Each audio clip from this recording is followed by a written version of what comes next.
오늘 하나님 말씀 계속해서 로마서에 있는 말씀 한번 보십시다. 로마서 6장 우리 8절에서 몇 절까지인가요?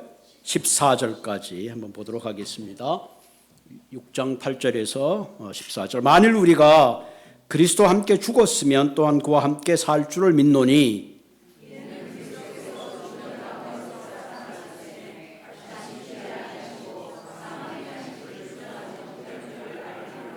그가 죽으시면 죄에 대하여 단번에 죽으시며 그가 살아계시면 하나님에 대하여 살아계심이니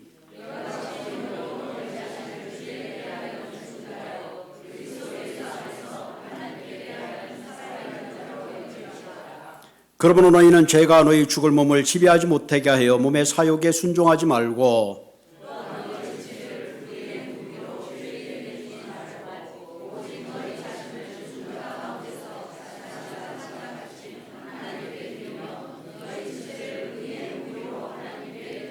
같이 읽겠습니다. 제가 너희를 주장하지 못하리니 이는 너희가 법 아래 있지 아니하고 은혜 아래 있음이니라. 아멘. 법 아래 있지 아니하고 은혜 아래 있다 하는 거죠. 오늘 말씀은 의의 무기라는 제목으로 함께 말씀을 나누려고 합니다. 16세기부터 19세기까지 유럽과 미국의 노예 상인들이 약 1250만 명의 아프리카인들을 강제로 아메리카 대륙으로 끌고 왔습니다. 여러분 1250만 명, 실로 어마어마한 숫자죠.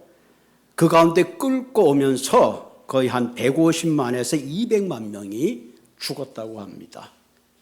그리고 1619년도에 버지니아 제임스타운에 20명의 아프리카인이 노예로 처음으로 도착함으로 미국의 노예 제도가 시작되는 분기점이 되었습니다. 그래서 이들은 17세기에서 18세기 동안에 담배 또 사탕수수 면화 농장에서 강제로 노동을 했습니다. 그리고 18세기 후반부터 북부를 중심으로 노예 폐지 운동이 시작됐고 우리가 잘 아는 대로 남북전쟁이 1861년도에서 1865년도에 끝나면서 1865년도에 미국 헌법 수정 13조가 통과되면서 공식적으로 미국에서 노예 제도가 폐지되었습니다. 그렇지만 여전히 인종분리법, 소낭종 제도에 의해서 완전한 자유가 얻기까지는 많은 시간이 필요했습니다.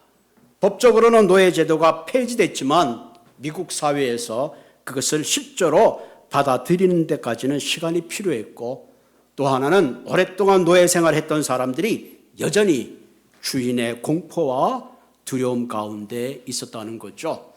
공식적으로는 법적으로는 해방되었지만 실제로 마음으로부터 완전한 자유를 누리기까지는 많은 시간이 필요했다 하는 겁니다. 이런 역사를 이렇게 가만히 보면 우리가 가끔 흑인에 대해서 좀 잘못된 스테레오타입의 바이어스를 가지고 있지만 이들의 역사를 가만히 보면 참 볼 때마다 그 얼마나 인고의 시간, 고통의 시간이 있었는가 하는 것을 우리가 함께 생각하게 되는 거죠. 이스라엘 백성들도 동일한 그런 비슷한 상황은 아니지만 430년이라는 노예 생활을 했습니다. 그 하나님께서 이들의 부르짖음을 들으시고 모세를 통해서 비록 홍해를 건넜지만 여전히 그들의 마음속에 있는 노예 사슬을 끊지 못했습니다. 그래서 40년의 광야 생활을 필요로 했던 것을 우리가 기억합니다. 여러분 우리의 신앙생활도 어쩌면 이런 영적인 겉에 동일한 시스템을 가지고 있는지도 몰라요. 저와 여러분들은 예수를 믿고 또 예수님께서 내 죄를 위하여 십자가에 죽으심으로 나의 모든 죄가 다 처리되었습니다. 그래서 우리는 의롭게 되고 하나님의 자녀가 되었습니다. 이것이 바울이 로마서에서 말씀하고는 중요한 티시스입니다. 그럼에도 불구하고 우리의 죄가 다 처리되었지만 여전히 우리의 삶을 가만히 보면 죄의 세력이 영향력을 행사하고 영적인 자유를 누렸음에도 불구하고 우리가 온전한 자유로운 삶을 살지 못하고 여전히 죄의 영향력 아래 놓여 있는 것을 우리가 깨닫고 있습니다. 이를테면 유럽의 노르만디 전쟁을 통하여 이미 독일이 망했음에도 불구하고 여전히 전쟁의 불씨가 살아있는 것처럼 그와 같은 것을 우리가 경험하게 되는 겁니다. 요즘 이렇게 TV나 또 인터넷에 보면 많은 조크들이 있어요. 그중에 그 폴리스 조크라는 그런 내용이 있더라고요. 어떤 사람이 막 운전을 하다가 경찰에게 붙잡혔습니다. 딱 잡아서 이게 무슨 문제가 있었습니까? 경찰이 보더니 여기는 60마일 존인데 당신이 80마일을 달렸습니다. 뭐 무슨 죄를 그렇게 하지? 난 이때까지 60마일 이상을 달려본 적이 없습니다. 옆에 있던 부인이 말하기를 여보 당신 아까 보니까 계속 80마일을 달렸어요. 그래서 티켓을 받았다고 합니다. 고통 경찰이 아내를 가만히 보니까 이분이 시페트를 안 했네. 여보 당신 시펠도 안 했어. 이거 티켓이야. 내가 조금 전까지 시펠도 하고 있었는데 당신이 차를 세우는 바람에 내가 시펠트를 풀었다. 옆에서 부인이 말해. 당신 처음에 탈 때부터 안 찼어. 내가 그거 봤어. 그러는 거야. 그래서 티켓을 받았다고 합니다. 경찰이 이렇게 차를 둘러보다 뒤를 이렇게 봤더니 테일라이트 깨졌어. 이거 당신 이거 테일라이트 깨졌는데 이거 없으면 티켓이요. 그러냐고. 난 차 탈 때 한 번도 난 확인을 하지 못했다고. 내가 고치겠다고. 부인이 말하기를 여보 내가 차 출발하기 전이니까 고장났다고 말했지. 그 얘기를 듣고 있던 남편이 너무나 화가 나서 소리를 질렀어. 여보! 소리를 지를 때 경찰이 물어봅니다. 이 남편이 늘 이렇게 당신에게 소리를 지릅니까? 아니에요. 평소에 참 얌전한 분인데 술만 마시면 내게 소리를 칩니다. 그래? 당신 술 마셨어? 술 먹고 운전해. 교통경제 알코올 티켓 받았어요. 뒤에 점잖게 앉아있던 누구죠? 장모님이 혀를 끄끌 차면서 한다는 소리가 여보게 내가 말했잖아. 훔친 차는 끌고 나오지 말자고. 그렇게 얘기를 했다는 조크가 있습니다. 여러분 죄라는 것은 아무리 숨기려고 그래도 숨길 수가 없고 변명한다고 변명이 되지를 않습니다. 우리의 죄는 하나님 앞에 바른 관계 속에 우리가 해결해야 합니다. 여러분 우리가 여전히 하나님의 자녀가 되었고 예수를 믿고 찬양을 하지만 여전히 우리의 마음속에는 옛날의 습관이 그대로 살아있습니다. 안목의 정욕과 육신의 정욕과 탐심과 허영과 쾌락과 유혹의 욕심들을 우리는 쉽게 끊어버릴 수가 없습니다. 이런 죄의 세력을 우리가 끊어버릴 때에 그리스도의 자녀다운 진정 아름다운 삶을 살 수 있는데 그렇지 못할 때가 많이 있다는 것을 우리가 절감하게 되는 겁니다. 오늘 본문에 말했던 것처럼 더 이상 우리는 죄의 종이 아닌 하나님의 종으로 하나님의 영광 위해서 살아야 되는데 왜 그렇게 살지 못하는 걸까? 오늘 그 문제를 함께 고민하면서 나누어 보려고 합니다. 오늘 본문에 보면 세 가지 중요한 동사를 주목하게 되는데요. 9절을 볼까요? 9절에 보면 이렇게 말하죠.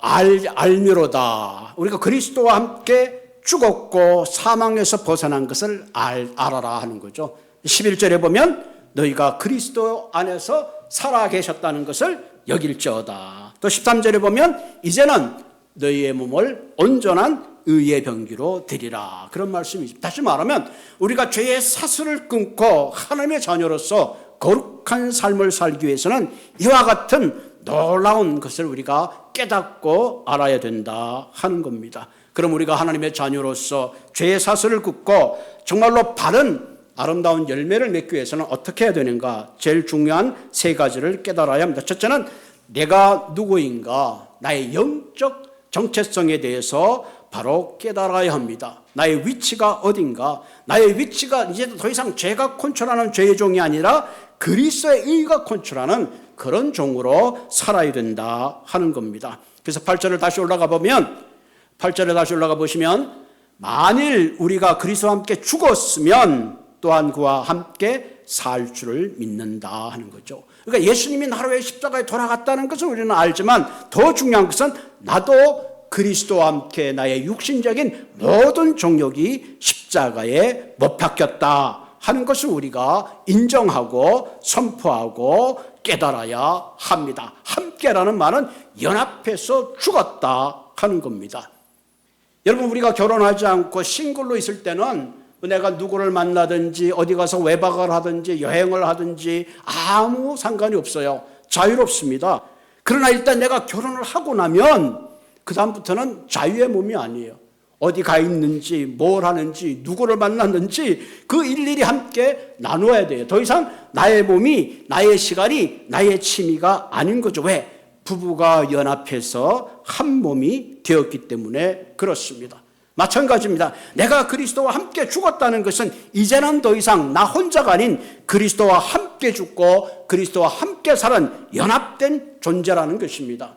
그렇기 때문에 내가 예수 그리스도를 믿는 그 순간부터는 이제는 나의 의지, 나의 생각, 내 마음대로 사는 것이 아니라 나를 위하여 죽으시고 내가 함께 죽었던 예수 그리스도의 시각을 가지고 그분의 뜻을 따라서 그분의 의지를 따라서 그분의 생각을 따라서 함께 살아가는 그런 존재라는 사실입니다. 크리스찬이 늘 잊어버린 것 중에 하나가 뭐냐면 예수님이 나를 위해서 십자가에 돌아가셨다는 것은 아는데 내가 그때 함께 죽었음을 선언하지 못하기 때문에 마치 요즘 뭐죠? 이렇게 죽은 사람이 막 걸어다니는 영화를 뭐라 그러죠? 좀비처럼 살아갈 때가 참 많이 있어요. 그래서 세상에 지탄이 되고 오히려 우리가 전도의 문이 되어야 되는데 장애가 되는 이유가 바로 거기에 있습니다. 내가 주님과 함께 내가 죽었노라. 나의 모든 안목의 정욕, 세상의 정욕은 그때 함께 죽었노라 하는 것을 선언해야 합니다. 동시에 우리가 함께 기억해야 되는 것은 그리스도의 십자가의 지심이 그냥 지심이 아니라 내 죄 때문에 죽었다는 것을 절감해야 됩니다. 내가 하나님의 자녀가 되었음에도 불구하고 우리가 죄의 종으로 살고 있는 것은 끊임없이 예수 그리스도를 십자가에 다시 못 박는 그 놀라운 사실이라는 것을 깨달을 때 내가 이처럼 죄를 지을 때 주님이 얼마나 아프시고 얼마나 괴로운 것을 생각할 때에 우리는 죄로부터 멀어지는 거룩한 삶을 향하여 가게 되는 거죠. 그래서 9절에 보면 그 다음 9절이 중요하죠. 9절에 보면 이는 그리스도께서 죽은 자 가운데서 살아나셨음에 다시는 죽지 아니하시고 사망이 다시는 그를 주장하지 못하게 한다. 여러분, 죄의 가장 큰 권세는 죽음인데 예수 그리스도께서 죽음의 결과로 우리 결국은 죽으셨다가 사흘 만에 부활하심으로 말미암아 이제는 죄의 세력이 더 이상 예수 그리스도를 터치할 수 없는 그런 것이 되었다 하는 거죠. 여기 다시란 말은 무게티란 말인데 never again, 다시는 죽음이 그를 주장하지 못하게 되셨고 그 다음 뭐예요? 사망이 그를 주장하지 못한다 하는 거예요. 다시 말하면 아무리 죽음의 권세가 예수 그리스도께 덤빌질하도록 이미 그리스도께서는 죄를 이기시고 사망을 이기시고 부활하셨기 때문에 승리하셨다 하는 얘기입니다. 이 말을 우리의 말로 하면 하나님의 선하심을 믿는다는 얘기는 뭐예요? 죄의 권세는 우리를 죽음 가운데 두렵게 하고 죄의 종으로 우리를 삼으려고 하지만 이미 예수님께서는 우리의 죄를 다 사하시고 부활하셨기 때문에 어떤 죄의 권세도 우리를 죄의 영향력 안에 묶어놓을 수 없다 하는 겁니다. 할렐루야. 옛날에는 죄의 유혹이 오면 내가 그것을 이길 수 없고 그 가운데로 끌려갔다면 이제는 더 이상 그런 삶이 아니라 내 안에 부활하신 예수 그리스도의 능력이 있기 때문에 내 힘으로 이길 수 없는 죄악들, 내 힘으로 넘어설 수 없는 것들을 이기고 극복할 수 있다. 그런 얘기를 하고 있습니다. 옛날에는 화가 나면 참지 못해서 난리를 쳤는데 그냥 물불이 안 보였는데 이제는 그 화를 어느 정도 컨트롤할 수 있겠다. 왜? 내 안에 있는 부활하신 주님께서 그 분노를 가라앉히게 하시고 원수를 사랑하게 하시고 인내하게 하시는 그런 놀라운 능력을 우리 가운데 주셨다 하는 겁니다. 이런 마음을 가지고 살 때에 우리는 죄를 넘어서서 하나님이 원하시는 진정한 거룩한 삶으로 나아갈 수 있다는 사실입니다. 두 번째, 우리가 죄의 사슬을 이기기 위해서는 예수님께서 나를 위해 죽으신 후에 내게 찾아오신 우리에게 주어진 놀라운 특권을 깨닫고 중요한 것은 그 특권을 누릴 수 있어야 합니다. 그럴 때 우리는 모든 죄의 유혹을 넘어설 수 있게 된다는 사실입니다. 10절을 볼까요? 10절 보면 그가 죽으시면 죄에 대하여 단번에 죽으시며 그가 살아계시면 하나님에 대하여 살아계신다. 예수님이 십자가에 돌아가시는 것은 단번에 죽으심을 통하여 온 인류의 죄를 사하여 주셨습니다. 그래서 누구든지 예수를 믿을 때에 우리의 죄는 단번에 끊어지는 겁니다. 그리고 뭐예요? 하나님께 대하여 살았다는 얘기는 뭐예요? 예수님은 이제 하나님의 모든 뜻을 이루시고 하나님의 영광을 위하여 하나님께 영광을 돌리게 되었다 하는 그런 얘기죠. 예수님이 십자가에 돌아가실 때 하신 말은 다 이루 텔레테스타이, 다 청산했다, 너의 빚을 다 갚았다는 것입니다. 예수님이 십자가에 돌아가시는 말하면 우리가 가지고 있던 죄를 주님께서 다 한 번에 청산하셨습니다. 구약에 보면 구약의 사람들이 죄를 지을 때마다 양을 가지고 오고, 그래서 양에게 말합니다. 네가 내 죄를 대신 져야 된다. 그리고 양을 잡았습니다. 그러나 예수님 이후로는 예수님이 우리의 죄를 단번에 십자가에 다 청산하셨기 때문에 더 이상 예배당에 올 때에 그런 양을 끌고 올 필요가 없다 하는 겁니다. 그래도 중요한 것은 11절이 중요하죠. 이와 같이란 말은 예수님께서 우리의 죄를 단번에 청산하시고 하나님 앞에서 영원히 살아계심과 같이 너희 죄도 그리스도 예수 안에서 단번에 처리되었고 너희도 이제 예수 안에서 영원히 살아계신 자로 여길지어다. 아멘. 여긴단 말은 이게 놀이조마이라는 말인데 이런 누리고 느끼고 체험하라 하는 거죠. 그리스도 안에서 살아가라. 그러니까 we are living in Jesus Christ 안에서 매 순간 이런 특권을 가지고 살아가라 하는 겁니다. 어떤 특권일까요? 대표적인 특권이 우리가 하나님의 자녀 되었다는 거죠. 영접하는 자, 하나님 자를 믿는 자에게는 하나님의 자녀가 되는 권세를 주었다. 권세, 특권이란 말은 프리빌리지입니다. 저와 여러분들은 하나님의 자녀입니다. 여러분 집에 우리가 자녀들이 있지만 자녀들이 뭐 집에 올 때 아빠 나 집에 가요 뭐 전화하고 옵니까? 아무 때나 오면 먹을 게 있고 아무 때나 오면 뭐 필요한 걸 다 취하잖아. 이게 자녀의 권리입니다. 이 자녀의 특권은 실로 놀라운 거예요.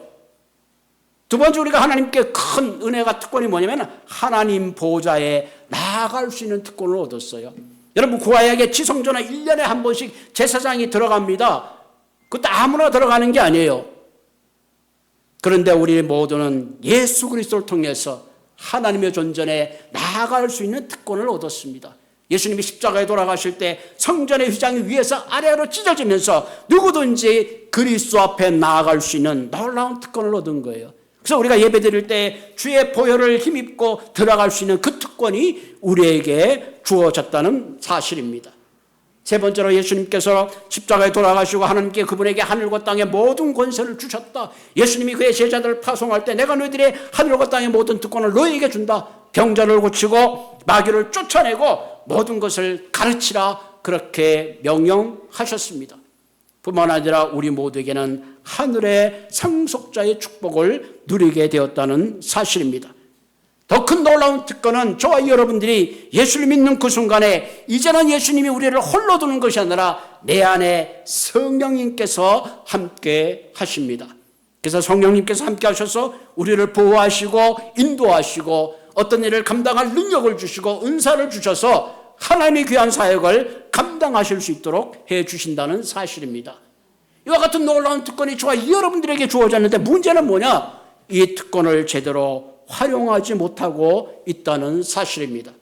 마치 은행에 잔고가 굉장히 엄청난 잔고가 있음에도 불구하고 그 돈을 인출하지 않으면 아무 소용이 없어요. 거지처럼 살 수밖에 없습니다. 시골 할머니가 굉장히 겨울에 가난하고 먹을 것 없이 추위에 떨면서 살고 있었습니다. 그 소식을 들은 목사님이 그 할머니를 찾아갔습니다. 할머니, 제가 듣기에는 할머니 아들이 서울에서 굉장히 잘 살고 있어서 매달 필요한 돈을 꼭 붙여주신다고 하는데 할머니 그 돈은 어디 가고 이렇게 냉방에 이렇게 힘들게 살고 계세요?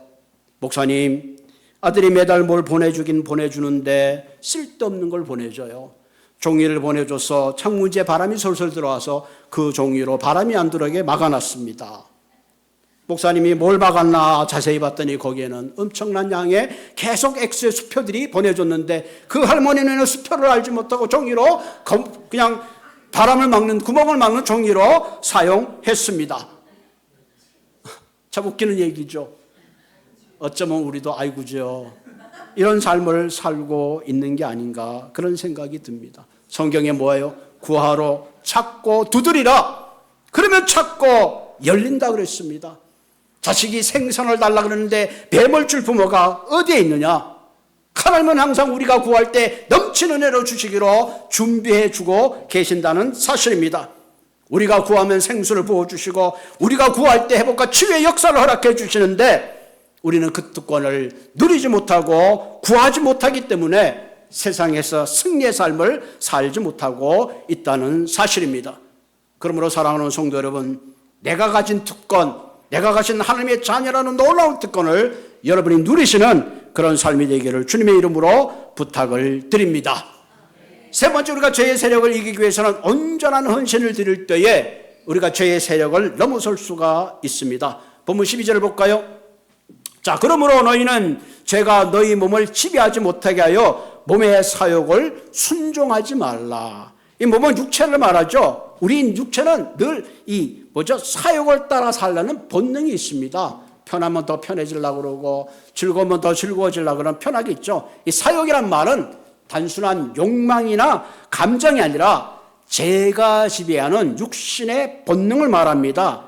여기서 말하는 것은 이 사욕이라는 것은 인간 중심적인 욕망, 성경적으로 말하면 하나님 스스로 없이 내가 주인 되려는 마음입니다. 이것이 육신의 정욕이요 안목의 정욕입니다. 하나님 없이 나는 내 마음껏 자유를 누리면서 살겠다, 이대로 내버려 두라는 것입니다. 그러나 이게 사욕을 따라 살 때에 그 사욕에 맺는 열매는 아름다운 생명의 열매를 맺는 것이 아니라 결국은 절망과 사망의 열매를 맺을 수밖에 없습니다. 로마서 6장 6절에 보면 우리의 옛사람이 예수와 함께 십자가에 못 박힌 것은 우리가 다시는 죄의 종로를 하지 아니하려 함이라. 그렇기 때문에 예수와 함께 죽은 사람은 더 이상 육신의 사욕을 따라 사는 것이 아니라 그리스도의 성령의 인도함을 따라 살아야 된다는 사실입니다.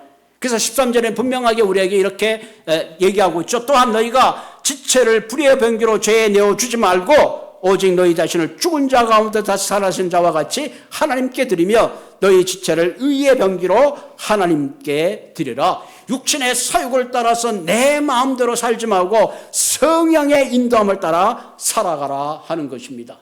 여러분, 우리가 살면서 내 마음을 누가 지배하는가에 따라서 우리의 삶의 맺는 열매는 크게 달라질 수 있어요. 의사의 손에 있는 칼은 사람을 살리지만 강도의 칼은 사람을 죽이는 칼이 될 수밖에 없습니다. 똑같은 손이라 할지라도 어떤 손은 다른 사람을 위로하고 잡아주는 손이 될 수 있지만 어떤 손은 다른 사람을 파괴하고 다른 사람을 짓누리는 강압적인 손이 될 수 있다는 사실입니다. 그 차이가 뭔가? 내가 사욕을 쫓아 살 것인가 아니면 성령을 쫓아 살 것인가 하는 겁니다. 그렇기 때문에 우리의 삶은 매 순간 매 순간 선택의 기로에 있습니다. 그때마다 우리가 생각해야 되는 거, 나는 그리스도의 종이요 사욕대로 살아가는 것이 아니라 그리스도의 인도함을 받는, 성령의 인도함을 받는 삶을 살아야 하는 것입니다.